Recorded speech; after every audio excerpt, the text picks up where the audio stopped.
শারদীয়া দুর্গাপুজোর উদ্বোধনে গিয়ে বিতর্কে জড়াচ্ছেন শাসক দলের নেতা নেত্রীরা। জুতো পরে দুর্গা মণ্ডপে ঢুকে প্রদীপ জ্বালিয়ে পুজোর উদ্বোধন করে সমালোচিত হয়েছেন কৃষ্ণনগরের তৃণমূল সাংসদ মৌহা মিত্র। তার সঙ্গে একই কাজ করে বিজেপির নিশানায় আসেন নদিয়ার তৃণমূল নেতা আবু তাহের।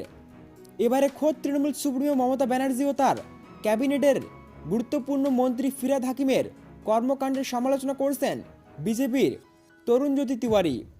তিনি নিজের ফেসবুক পেজে একটি ভিডিও পোস্ট করেছেন। ভিডিওটিতে মমতাকে দেখা গেছে কখনো দু হাতে আবার কখনো বাম হাতে দেবী প্রতিমার দিকে ফুল ছুঁড়তে দেখা যায়। অন্যদিকে বাম হাতে একটি জ্বলন্ত মোমবাতি নিয়ে দেবী প্রতিমার সামনে মঙ্গল প্রদীপ জ্বালাতে দেখা যায় ফিরহাদ হাকিমকে। তাদের এহেন কর্মকাণ্ডের তীব্র সমালোচনা করেন তরুণজ্যোতি। লিখেছেন, জোর করে ভক্তি দেখানোর দরকার ছিল না তো। মা দুর্গা হয়তো আপনাকে ক্ষমা করবে, ভালো থাকবেন। পাশাপাশি তিনি মমতা ব্যানার্জির ভক্তি নিয়ে প্রশ্ন তুলে এক্স এ লিখেছেন, আমাদের মাননীয় মুখ্যমন্ত্রীকে দেখলাম পিতৃপক্ষে একের পর এক পুজো উদ্বোধন করতে। ষষ্ঠীর দিনে দেখলাম ফুরফুরা শরীফে গিয়ে নিজের ভোটারদের বার্তা দিতে, তাকে মহাঅষ্টমীর অঞ্জলি দিতে দেখলাম না তো। তিনি প্রশাসনিক বৈঠক থেকে দলীয় বৈঠক প্রত্যেকটা এফবি লাইভ করেন।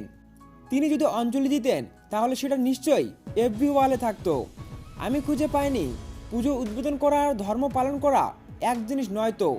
আমাদের মাননীয় মুখ্যমন্ত্রী ঈদের নামাজে হিজাব পরে যান, ঠিক তেমনি পুজো উদ্বোধন করতেও একই সাথে যান।